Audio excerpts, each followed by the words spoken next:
Louisiana, Christmas Eve, 1854. Inside the wooden house, laughter rose with the clinking of glasses, a family celebrating the holy night. But in the shadows of the back kitchen, Dinah Carter had already decided. Years of lashes, insults, and silent tears had led to this single breath. She gripped the axe, her arms trembling not with fear but with memory.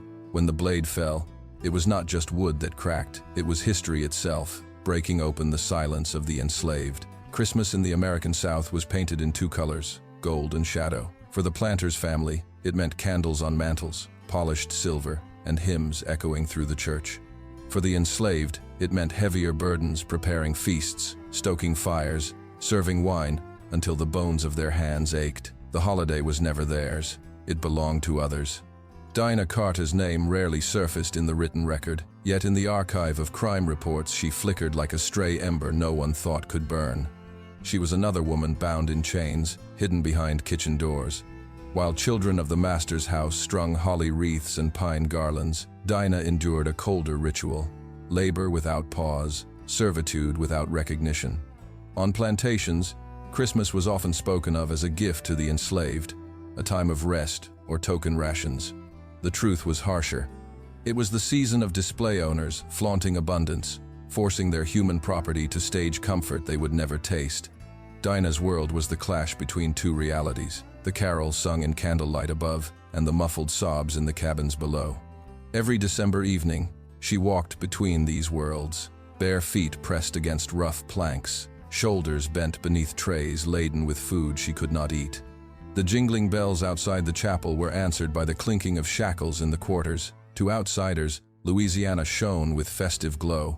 But for Dinah, Christmas meant the intensification of her invisibility, her existence reduced to hands that washed, chopped, carried, obeyed. Under the holly, the chains felt heavier. Dinah was not a guest at the table. She was the table itself, supporting the weight of another family's joy. And with each passing year, the silent exchange deepened. Their laughter built on her labor, their blessings carved out of her pain. In that dissonance, something coiled tight inside her. Like a candle left to burn too long, her wax was consumed, leaving only a blackened wick. And as the holiday of 1854 drew near, that wick was ready to ignite. In the grand house, Dinah was not a person but a shadow that moved when summoned. She scrubbed, she mended, she stirred the iron pots until steam blurred her outline. The master rarely said her name except to issue commands. To the family, she was less than furniture, something to be used, never acknowledged. There is a peculiar violence in erasure. To be struck leaves a mark. To be ignored erases the self until only silence remains. Dinah lived in that silence. Every gesture of hers was practical, never personal. Every movement was survival, not choice. She drifted through corridors like smoke from a candle, present yet insubstantial, disappearing the moment someone waved it away. Even her footsteps seemed designed to vanish. While the master's children laughed in parlors, Dinah's laugh, if it ever surfaced, died unheard in the kitchen's heat. She was the breath behind the feast, but never the one invited to breathe. Yet invisibility does not mean absence. Inside, Dinah's memory stored every lash, every insult, every hunger endured. They accumulated like stones in her chest. To others, she was a woman without story. To herself, she was a furnace of stories never told. Her invisibility made her dangerous in ways her captors could not see. They overlooked her, and by overlooking, they gave her space to become something else, an observer. She learned how the house breathed when the master slept, when his sons drank too much, how the doors creaked, where the axe leaned against the wall. The image of Dinah was like that of a candle stub left in the corner, diminished, unremarkable, nearly forgotten. But stubs still burn when flame touches them. And in the hidden rhythm of her servitude, her silence was slowly transforming into something sharper than words. For years, her life had been reduced to labor without witness. But in that invisibility, she was no longer only a victim. She was preparing unintentionally at first, instinctively later for the moment when silence would shatter. One Christmas Eve, the house would finally see her, not as the invisible servant, but as the judgment it had never expected. The Carter household was draped in wood and wealth, but its foundations were built on bruises. The master, William Carter, was a man whose authority rested not on respect but on fear. He believed a whip was more convincing than a word, that silence bought through terror was more durable than loyalty. His sons followed his pattern. Raised in the rhythm of cruelty, they absorbed violence the way children absorb lullabies, unquestioning. By Christmas, the house looked festive, pine branches draped over mantels, candles glowing in brass holders, food laid out in abundance.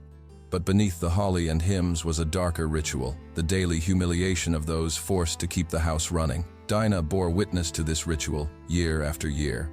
Her body knew it intimately, marked by welts and fatigue. The cruelty was not spectacular, it was ordinary.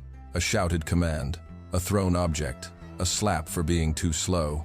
The master's hand could be as swift as it was careless, and to him, striking Dinah was no more consequential than striking the chopping block. The sons laughed, learning their father's lessons. To dehumanize was to inherit power. And yet, cruelty leaves traces. A household steeped in violence carries an echo in its walls. Dinah heard it in the creak of the stairs, the slam of the doors, the drunken boasts at supper. The house itself seemed to breathe malice, its wooden frame soaking up each outburst, its windows holding back screams the neighbors never heard. Outwardly, it was a Christmas home. Inwardly, it was a cage. Dinah's work filled every corner. Her cooking scented the rooms, her labor polished the floors, her strength kept the fire burning. Yet her suffering, though invisible to the Carters, remained carved into the grain of the house. Every lighted candle in the parlor was a reminder of her shadow in the kitchen. Every laugh around the master's table was weighted with the memory of her own silenced voice. The house of cruelty did not collapse overnight. But on that Christmas Eve, it would learn that even the strongest beams crack when pressure is relentless. Years of servitude had taught Dinah one lesson above all: silence. She learned to swallow her protests, to let tears fall only when no one watched. Pain became a private language, spoken in bruises and exhaustion. The outside world never heard it. Her silence was not consent, it was survival. Each insult endured was stored, each lash remembered. The quiet became a vault, and Dinah, its unwilling keeper. The Carter household mistook her silence for submission. They did not see that silence, too, can harden into weaponry. She worked until her hands cracked, until her back bent, until her breath shortened from endless labor. At night, when the quarters were dark and even the cicadas hushed, Dinah sometimes pressed her palms to her face to muffle sobs. No one came, no one listened. The silence deepened. It was the kind of silence that erases a person. To the master, Dinah existed only in fragments: hands that chopped wood, feet that hurried to obey, a body that could be punished at will. But within her, fragments were fusing. The years of indignity were not dissolving, they were compacting into something dense, unbreakable. Silence, after all, is not empty. It accumulates. It thickens until it becomes unbearable, until it demands release. Dinah's silence was like snow falling over years, soft at first, then heavier, then crushing. The Christmas of 1854 was not her first under the Carter roof. It was perhaps her 10th, or her 20th. The exact number had ceased to matter. Each year had passed in the same pattern: toil, humiliation, invisibility. But with every passing year, the weight of silence pressed harder against her chest. By then, her body carried not only scars but also resolve. Dinah had no allies, no advocates, no escape, but she had memory, and she had rage, and she had an axe within reach. The world mistook her quiet as weakness. Only she knew it was the silence before a storm. The night was dressed in celebration. From the churchyard came faint bells, chiming into the still air. Inside the Carter house, firelight glowed against polished wood, casting a warm illusion of peace. The master lifted his glass, his sons echoing the gesture. Their laughter rang loud, breaking the night like shattered glass. In the kitchen, Dinah stood over the hearth, the heat scorching her face, though the chill of dread had settled in her bones. The aroma of roasted meat and spiced wine drifted through the halls, the language of a feast that was never hers to taste. She carried platters, refilled glasses, obeyed every call. And yet, her eyes strayed again and again to the corner where the axe leaned. It was only a tool, meant for splitting logs. But tonight, in Dinah's gaze, it became something else. A verdict, a possibility, a voice forged from iron and wood. Every fiber of her body knew its weight. had felt it in her hands on winter mornings when she chopped kindling. She knew the grain of its handle, the cold bite of its head. Now, the axe called to her as if it had been waiting all these years. Above the laughter, Dinah heard something else, her own heartbeat, loud and insistent. The bells outside rang peace on earth, but in her ears they tolled like funeral chimes. For the Carters, this night was holy. For Dinah, it was profane, a festival of cruelty dressed in candlelight. The distance between their joy and her suffering had reached its breaking point. She looked at their faces through the open doorway, flushed with wine, careless with arrogance, and she felt the silence within her chest begin to crack. Christmas Eve was meant to be a night of blessings, but in Dinah's eyes, it became a night of reckoning.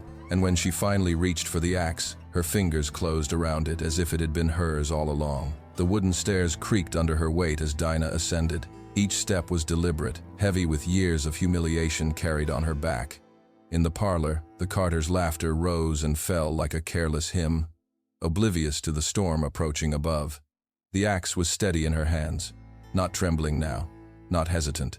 She walked through shadow, her figure no longer smoke but substance, no longer invisible but undeniable. What followed cannot be told in detail. The archives themselves are sparse, and perhaps silence is merciful. But every account agrees on this. The house that had always echoed with command and derision fell quiet. Witnesses later described the moment in fragments. A sudden crack like timber splitting, a cry cut short, the unnatural hush that followed.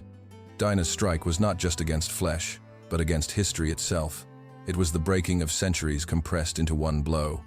The Carters had believed themselves untouchable, their house unassailable. But in that instant, the very walls that had held their laughter seemed to recoil, as if the building itself recognized a reversal it had never imagined. No one outside saw Dinah's face when the axe fell, but we can imagine it not triumphant, not savage, but resolute. A woman who had endured too much, too long, and whose silence could no longer be contained. The laughter of the parlor dissolved into nothing. The candles still burned, but their flames flickered in the drafts of sudden stillness. The Christmas feast, half-eaten, stood untouched, its wine glasses glowing like abandoned relics. Downstairs, the hearth continued to crackle, indifferent to the collapse of order above. Outside, the bells rang on, oblivious. Inside, silence claimed the Carter household at last.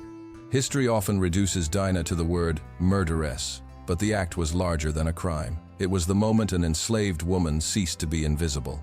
Her axe carved her name into a record that otherwise would have erased her entirely. That Christmas Eve, the darkness was not outside the house, it was within.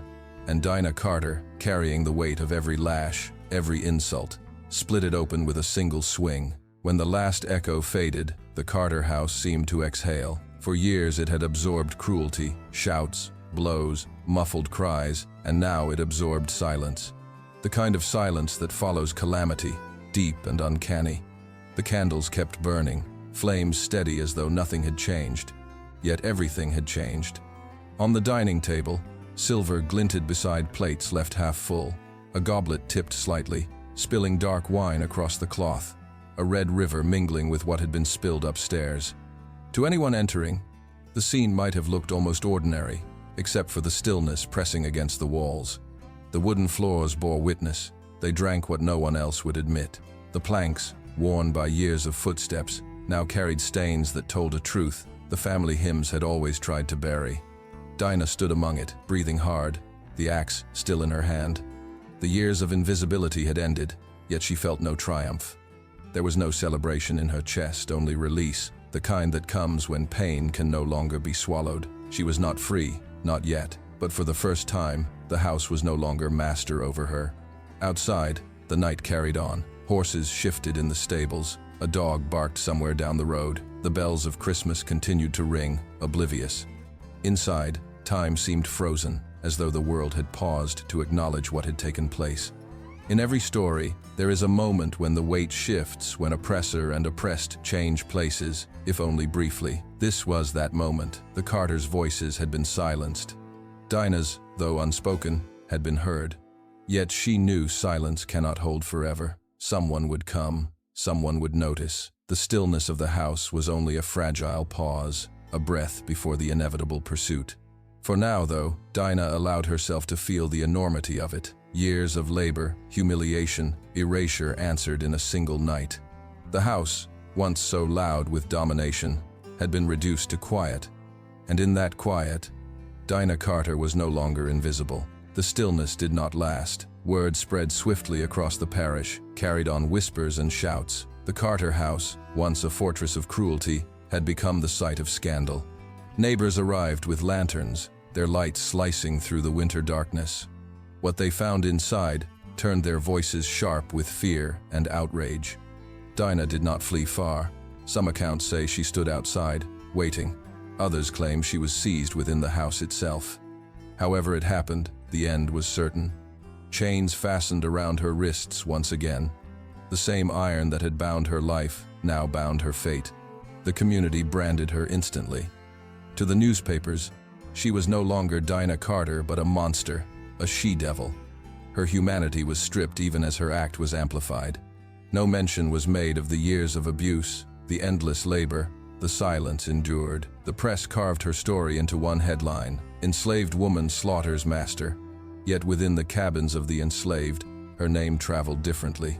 It passed in hushed tones, in cautious glances. Dinah, the one who struck back. To those who lived under the lash, her act was not madness, but balance, an accounting written in blood. She had given voice to what they all carried but could not risk to speak.